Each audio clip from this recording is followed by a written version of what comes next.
আসসালামু আলাইকুম এবং অন্য ধর্মের শিক্ষার্থীদের প্রতি আমার আন্তরিক কৃতজ্ঞতা। আশা করি সবাই অনেক ভালো আছেন। আজকে আমরা উপপাদ্য অংশ থেকে মাত্র 5টি সৃজনশীল প্রশ্ন করব। হ্যাঁ, মাত্র এই 5টি করলেই টেস্ট পরীক্ষার জন্য আপনার আমি বলতেছি 100%ই কমন থাকবে।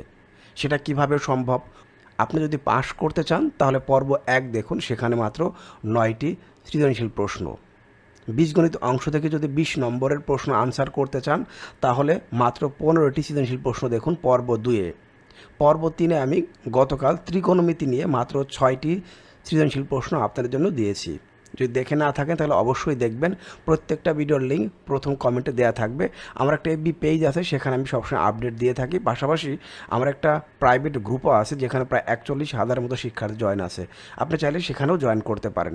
সবগুলোর লিঙ্ক প্রথম কমেন্টেই দেওয়া থাকবে। তাহলে চলেন মূল ভিডিও আমরা দেখি।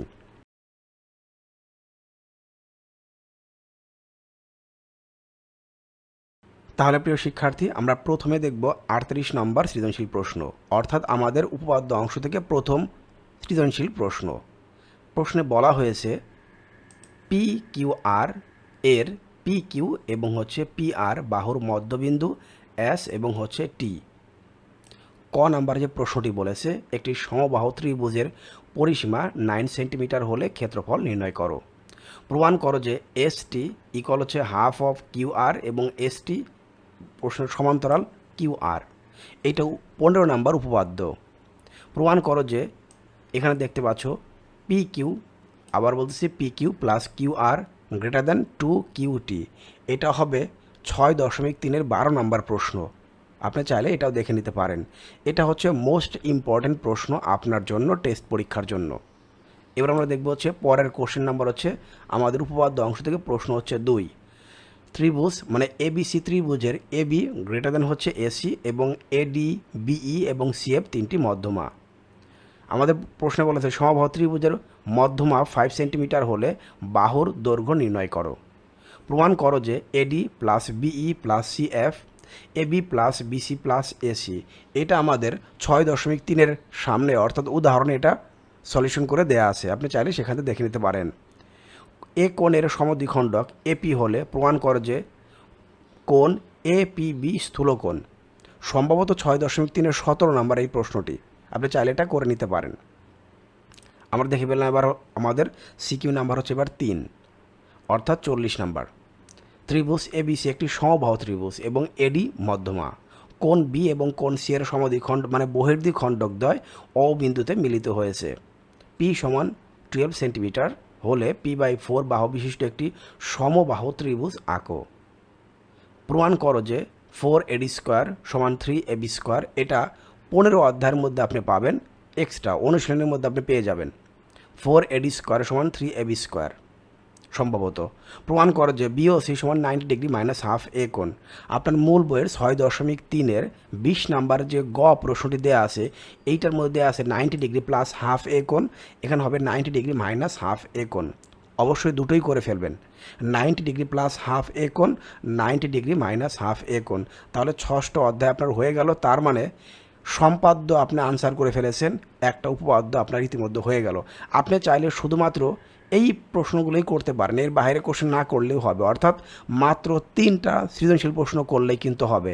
যদি এই 3টা করতে চান তাহলে আপনার জন্য একটা টেকনিক দেখিয়ে দিচ্ছি। এই 3টার সাথে আপনি যে কাজটা করবেন, 15 অধ্যায়ের এই সিকিউটা করে ফেলবেন। 15 অধ্যায়ের দেখেন পিথাগোরাসের উপপাদ্য আর তার সাথে একটা এক্সট্রা দেওয়া আছে, দেখেন এইটা। অর্থাৎ যদি ওই 3টা সৃজনশীল প্রশ্ন আপনি আনসার করতে চান, শুধু ওই 3টাই পড়বেন। তার সাথে শুধুমাত্র এই 44 নাম্বারের খ প্লাস গ এই দুটি করলেই হবে। কারণ অনেক সময় প্রশ্ন দুটার সাথে মিক্সড করে দিবে। আমার মনে আপনারা বুঝতে পারছেন। তাহলে 3টা করলেই কিন্তু তার সাথে আপনি এইটা মানে মোট 4টা হলেই হয়। সিকিউ যে আমি থাম্বনেল দিয়েছি 5টি, আপনি চাইলে 4টাও করতে পারেন। আচ্ছা, আমরা পরের কোশ্চেনগুলো একটু দেখি। এবার আমরা চলে আসলাম বৃত্ততে। বৃত্ত 3টা সৃজনশীল প্রশ্ন আছে, আপনি চাইলে 3টাই করতে পারেন। ও কেন্দ্র বিশিষ্ট বৃত্তের পিকিউ এবং আরএস দুইটি জ্যা। ও হতে পিকিউ এবং আরএস এর দূরত্ব যথাক্রমে ও এম এবং ও এন। কোনো বৃত্তের পরিধি 5 পাই সেন্টিমিটার হলে ক্ষেত্রফলটা কত? এরপর প্রশ্ন বলা হয়েছে পি কিউ সমান আর এস হলে প্রমাণ করা যে ও এম সমান O N. P Q greater than R S হলে প্রমাণ করা যে O M smaller than O N. আপনি যে কাজটা করবেন 19 নাম্বার এবং 20 নাম্বার উপপাদ্যটা পড়ে ফেলেন। তার সাথে যে কাজটা করবেন, অনুশীলন যেটা দেয়া আছে অর্থাৎ 8.1-এর 7 নাম্বারটা পড়ে ফেলবেন, হয়ে যাবে 8.1-এর 7 নাম্বারটা। তাহলে এই হচ্ছে আমাদের বৃত্ত সংক্রান্ত প্রথম উপপাদ্য। এরপর আমরা দেখি হচ্ছে পরের যে সিকিউটা দেওয়া আছে, আমরা একটা চিত্র দেখতে পাচ্ছি বৃত্তর। চিত্রে ROP 90 ডিগ্রি, ওকে।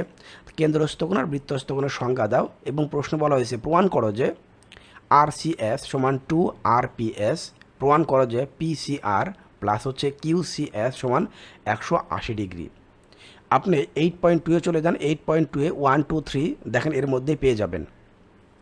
আশা করি বুঝতে পারছেন, এটা আমাদের হয়ে যাবে। আর প্রথম খ নাম্বার কোশ্চেনটি আমাদের হচ্ছে উপপাদ্য নাম্বার 20, যেটা আপনাকে করতেই হবে, উপপাদ্য হচ্ছে 20। ওকে, আমরা চলে আসি হচ্ছে সৃজনশীল নাম্বার পরের যেটা দেওয়া আছে। এখানে একটা আমরা চিত্র দেখতে পাচ্ছি। ও কেন্দ্র বিশিষ্ট বৃত্তে ABCD চতুর্ভুজটি অন্তর্লিখিত, AC এবং BD কর্ণদ্বয় ই বিন্দুতে ছেদ করেছে, OC সমান 5 সেন্টিমিটার। বৃত্তটির ক্ষেত্রফল এবং পরিধি নির্ণয় করো। প্রমাণ করো যে ABC প্লাস ADC 2 সমকোণ। এটা হচ্ছে 23 নাম্বার উপপাদ্য আমাদের। প্রমাণ করো যে AOB প্লাস COD সমান 2AEB। এটা 8.3 2 নাম্বারে চলে যান, পেয়ে যাবেন। তার উপপাদ্য নাম্বার, টোটাল উপপাদ্য দেখতে পাচ্ছ 15, 19, 20, 23 এবং হচ্ছে 26। আপনি এই 5টা উপপাদ্যের আলোকেই কিন্তু এই প্রশ্নগুলো দেখতে পেলেন। আমি যতগুলো প্রশ্ন আপনাদের দিলে এখন পর্যন্ত পেয়ে গেলেন আপনারা, সবগুলাই কিন্তু এই উপপাদ্যগুলোর বেস করে হয়ে গেল। এখন যারা খুব আপার লেভেল স্টুডেন্ট, যারা অনেক বেশি শিখতে চান, কোনো রকম রিস্ক নিতে চান না, যদিও উপরের প্রশ্নগুলো করার পর কোনো রিস্ক এমনিও থাকে না, তারপরেও যেহেতু টেস্ট পরীক্ষা, আপনাদের আরেকটু দেখেন কনফিউশন দূর করে দিচ্ছি। আপনি চাইলে 15 অধ্যায় থেকে একটা সৃজনশীল প্রশ্ন করতে পারেন, যেটা আমি আগেই দেখিয়ে দিয়েছি। সেটা কি, ABC সমকোণী ত্রিভুজের বিকোণ 1 সমকোণ, AB সমান BC। একটি সমকোণী ত্রিভুজের সূক্ষ্মকোণদ্বয়ের পার্থক্য 5 সেন্টিমিটার হলে, মানে 5 ডিগ্রি হলে অপর কোণগুলো নির্ণয় করো। প্রমাণ করো যে AB square plus BC square সমান AC স্কোয়ার। এটা হচ্ছে আমাদের পিথাগোরাসের উপপাদ্য। যদি P AC এর উপরস্থ কোনো বিন্দু হয়, তাহলে প্রমাণ করো যে PA square plus PC square সমান 2PB স্কোয়ার। খুবই ইম্পর্ট্যান্ট একটা প্রশ্ন। এই গ নাম্বারটা যে কোনো সৃজনশীলের সাথে অ্যাড হতে পারে 6ষ্ঠ অধ্যায়ের। আমি চাইলে 14 অধ্যায় থেকে আর একটা কোশ্চেন করে রাখতে পারি। সেটা কি, অনুপাত, সদৃশ্যতা এবং প্রতিসমতা থেকে একটা সিকিউ আপনি চাইলে করতে পারেন। দুইটি সদৃশকোণী ত্রিভুজ ABC এবং DF এবং BC, EF এর উপর যথাক্রমে AG এবং হচ্ছে DH হচ্ছে লম্ব। P সমান 12 সেন্টিমিটার হলে P/4 ভাবিষ্ট একটি সমবাহু ত্রিভুজ আঁকো। কোশ্চেনটা রিপিট হয়ে গেছে। প্রমাণ করা যে AG অনুপাত হচ্ছে DH এবং AB অনুপাত হচ্ছে DE। প্রমাণ করা যে ত্রিভুজ ABC অনুপাত ত্রিভুজ DF সমান BC স্কোয়ার সমান EF স্কোয়ার। আমি নিশ্চিত এই উপপাদ্যগুলো আপনার যে স্কুলে হোক না কেন আপনি আনসার করতে পারবেন। এর বাইরে কোনো কোশ্চেন হবে না, একেবারে নিশ্চিত। ইতিমধ্যে প্রিয় শিক্ষার্থী, আপনারা জানেন আমরা একটা গণিতের এবং উচ্চতর গণিতের একটা কোর্স এখন পর্যন্ত চালু আছে। আপনি চাইলে সেখানে কিন্তু ভর্তি হয়ে থাকতে পারেন, যেটা 2025 পরীক্ষা পর্যন্ত আপনাকে সার্ভিস দেওয়া হবে। যেটাই মনে করেন, আমি আবারও বলতেছি, উপপাদ্য আমি আপনাকে যেভাবে শেখাবো, এরপরে যদি উপপাদ্য শিখতে না পারেন, তাহলে আপনি কোনোদিন উপপাদ্য শিখতে পারবেন না, নিশ্চিত থাকেন। আমি নিজে নোট করে দিচ্ছি উপপাদ্যগুলো। সবাই ভালো থাকুন, শুভেচ্ছা নিরন্তর।